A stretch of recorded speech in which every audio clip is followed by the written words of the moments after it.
أعوذ بالله من الشيطان الرجيم بسم الله الرحمن الرحيم وإذ أخذنا ميثاق بني إسرائيل لا تعبدون إلا الله وبالوالدين إحسانا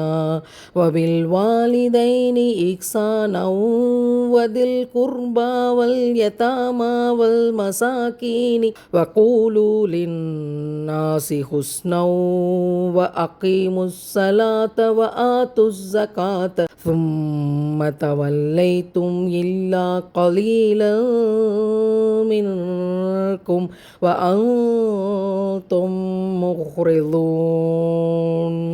இன்னும் நினைவு கூறுங்கள், நாம் இஸ்ராயேல் மக்களிடத்தில் அல்லாஹ்வை தவிர வேறு எவரையும் எதனையும் நீங்கள் வணங்கக்கூடாது. உங்கள் பெற்றோருக்கும் உறவினர்களுக்கும் அனாதைகளுக்கும் மிஸ்கீன்களான ஏழைகளுக்கும் நன்மை செய்யுங்கள். மனிதர்களிடம் அழகானதை பேசுங்கள். மேலும் தொழுகையை முறையாக கடைபிடித்து வாருங்கள். ஜக்காத்தையும் ஒழுங்காக கொடுத்து வாருங்கள் என்று உறுதிமொழியை வாங்கினோம். ஆனால் உங்களில் சிலரை தவிர மற்ற யாவரும் உறுதிமொழியை நிறைவேற்றாமல் அதிலிருந்து புரண்டு விட்டீர்கள். இன்னும் நீங்கள் புறக்கணித்தவர்களாகவே இருக்கின்றீர்கள்.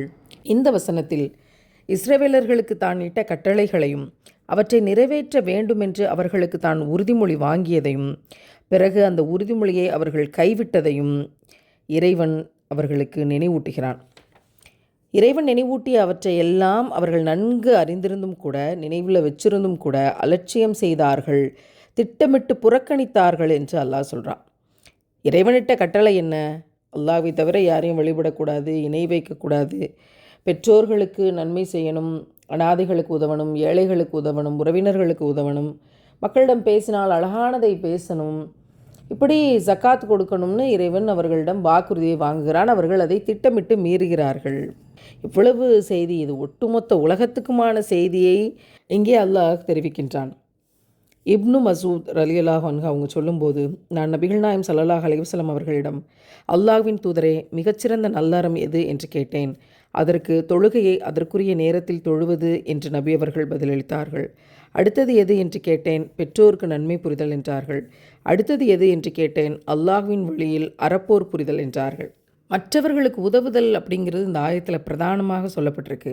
அனாதைகள், அல் யத்தாமா அப்படிங்கிற வார்த்தையை இங்கே அல்லாஹ் சொல்கிறான். பொருள் ஈட்டி தருகிற தந்தை, அதாவது சம்பாரித்து கொடுக்கறதுக்கு யாருக்கு தந்தை இல்லையோ அத்தகைய சிறுவர்களுக்கு உதவி செய்யுங்கள்.